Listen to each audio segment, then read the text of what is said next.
I am a 39 years old male, and I lost my son in 2019 due to a chronic heart condition. He was 15 years old. It was devastating and I just couldn't take it, especially when my family did little to nothing to support me during these difficult times. They didn't bring my son meals when he was at the hospital. They didn't let me go home and rest even for a few hours. They didn't take care of other things while I had a lot to deal with. I wasn't offered any help, just words. They'd just talk but do nothing. Despite the struggle, I've created an account for my son's college fund and kept putting whatever I could get at the time, and my son would talk about that a lot. He was depressed but always believed that he was going to get better and continue his education and attend college. I started saving money to keep him motivated and to make him feel like he could be like any other kid with hopes for a good future. He had a very close friend that's about the same age as him. They were friends for 5 years, and I can't express how his presence in my son's life helped him through the worst days. Sometimes his friend would spend the night with us and try to get my son to do activities and lighten up his mood all the time. To be frank, his friend was closer to him than his own family. He never stopped visiting and asking how I'm doing after my son's death. He'd show me handmade projects he made for my son and as a way to remember him, and we'd sometimes just sit and talk together or cry together. Last week, while I was with my family, my sister asked me what I was going to do with my son's college money. I didn't want to mention this, but since she asked, I told her that I will be giving the money to my son's friend. She barely even recognized his friend and was confused and said that my nephew deserves this money since he's family. My mom agreed that I wasn't thinking straight and that I should help the people close to me, family, and that my nephew has a right to go to college, and I was wrong for giving this opportunity away to someone else. I didn't know what to say. They kept pointing out that I was making a mistake and how my nephew will resent me if he finds out. Thing is, my nephew wasn't close to my son. I don't even know why he'd be bothered. My sister went on about not being able to afford my nephew's college. I told her this was my decision, and I felt more comfortable that way. She started lashing out, constantly texting me, constantly wanting to talk to me, and ending up arguing. When I snapped, she had my mom calling me, basically guilt-tripping me and telling me I'm wrong and that I needed to think about this. It's just too much pressure and I'm feeling lost and unable to figure out how to deal with this. My husband and I don't want kids. My mother-in-law is big into family in the traditional sense. She has been pushy with us about having kids since we got married. Literally the week after we got engaged, she started asking. My husband has always changed the subject and has even told her that it's really none of her business. Every time we see her, she asks. Everything we do is built around the idea of having kids. 3 years into our marriage, my husband said we might not even have kids, and mother-in-law would not hear it. At year 4, husband had a vasectomy and I had a tubal. So this weekend we were all at their home enjoying some barbecue and drinks and everything. When I get up to grab a beer, my mother-in-law asks me if maybe I should drink water instead, because wink wink nudge nudge. You never know. I was annoyed by this and said, there's really no chance. Mil, all wide grin, said, oh come on. It's time for you two to finally get serious. Put down the beer and tell us when we can finally expect you two to finally make your family official. I said we've been official for about 5 years now, Mil, and drink the beer. Husband laughs with me. Mother-in-law gets more annoyed and says, you won't be real last names until you bless us with babies. Husband repeated. After about 15 minutes of the usual comments, I finally snapped and said, husband got snipped. I had my tubes tied. We're not having kids. You need to stop bringing it up. Period. Well, I thought I started WWII.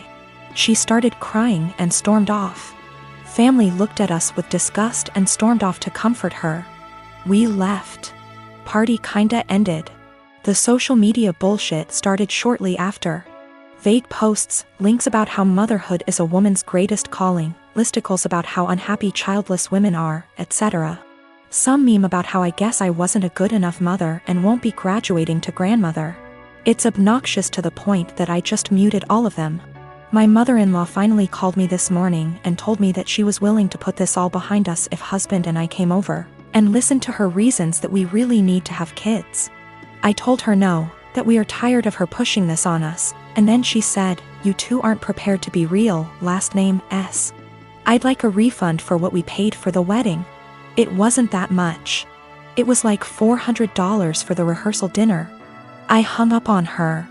When recounting this to my friends, a few of them said that I was the asshole here for dropping it like that. But I don't think she was ever going to drop it if I didn't finally make a serious, direct comment about it.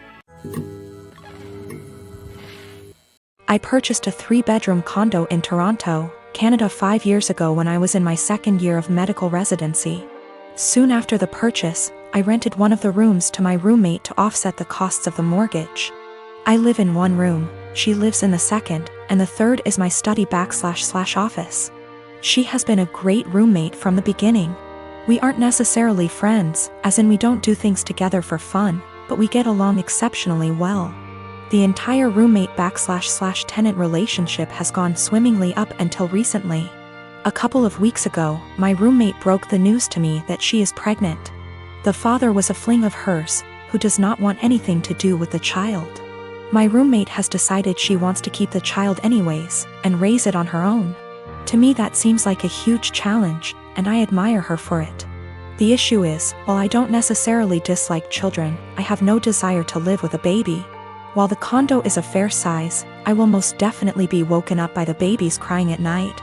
My condo is also where I like to come home to and relax, like a haven after a long workday. And the idea of coming home to a baby honestly seems absolutely chaotic. Especially since this isn't my own child, i.e. one that my girlfriend and I decided to have / was mentally prepared for. As difficult as it was for me to do this, I told her essentially what I've written here. And that it would be best if she finds somewhere else to live. I am not rushing her out or anything like that, I have given her 6 months notice. Since any later than that will come too close to the birth. She was honestly quite taken aback by this, and thought that I was being cruel. Her primary concern is that rent has gone up substantially in this city since she signed on with me. I haven't increased her rent since she moved in, so she's essentially paying 2015 rent. She works as a waitress, and will likely need to find a lesser apartment to keep within the same budget. A couple of other considerations are that she was out of work while restaurants were closed. But I did waive her rent for that period. All of the furniture is also mine, aside from her bedroom, so she would need to figure something out on that front as well. Aside from all of the child expenses. I understand her position, and I feel horrible about the situation, but I honestly can't do it. I haven't been able to give life much thought lately, as work has been quite busy. Firstly, I have a friend in real estate, and I'm going to see if they can help her try to find some affordable listings. Secondly, as I don't plan to take on another tenant after her, and can afford to do this anyway, I have decided I'm going to waive her rent for the remainder of the tenancy. This will hopefully give her a bit of a boost to get on her feet. I consulted an attorney to be 1000% sure, and this is perfectly legal. Since I live in the unit, the eviction laws are much more lenient. Her baby will become a toddler, and a toddler eventually becomes a school-age child. Will it really be any better to do this later on? When I came home from work today, I told her that I wanted to discuss the overall situation. Before I even began, she actually apologized to me for how she spoke to me, and for expecting that I would be okay for her to raise her child here. I told her that her apology is totally unnecessary, as her reaction was completely understandable considering the uncertainty of her future. I then told her that I would waive her rent for the REMA. I am a 32 years old female and getting married to my fiancé, a 41 male, next year.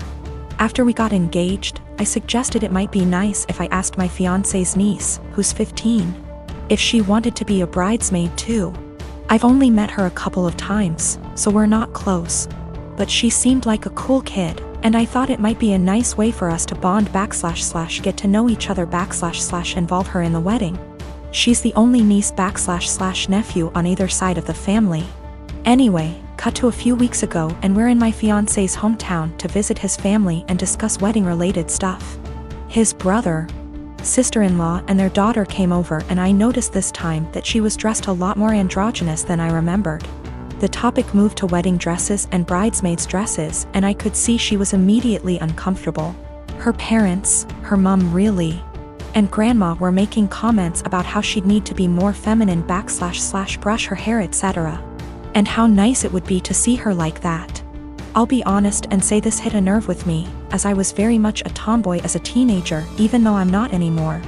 And it absolutely broke me whenever my relatives would say things like that. Eventually, her mother made a comment along the lines of, "It'll be nice to see you dressed like a girl for once." And she looked really sad / embarrassed / upset. In response, because that really hit a nerve, I immediately told her that my maid of honor would be wearing a trouser suit for the wedding and not a dress, and that I'd given all the bridesmaids the option of wearing anything they want as long as it's in the wedding color.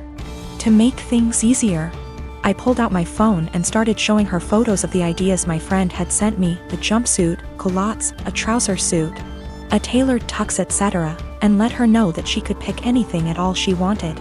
She could even wear jeans and trainers if that made her comfortable, and that it's a wedding, not a fashion show. My niece perked up a bit when I said that, but her mum looked really pissed off. She's since asked my fiancé to pressure me into getting all the bridesmaids' dresses so their daughter will have to wear one, which... No. My husband doesn't give a shit what she wears, but obviously also doesn't want his family and me to be arguing on the wedding day. I don't want to back down because I know what it feels like to be pressured into wearing something that makes you uncomfortable. But on the other hand, I know it's only for a day and it'd make the family happy.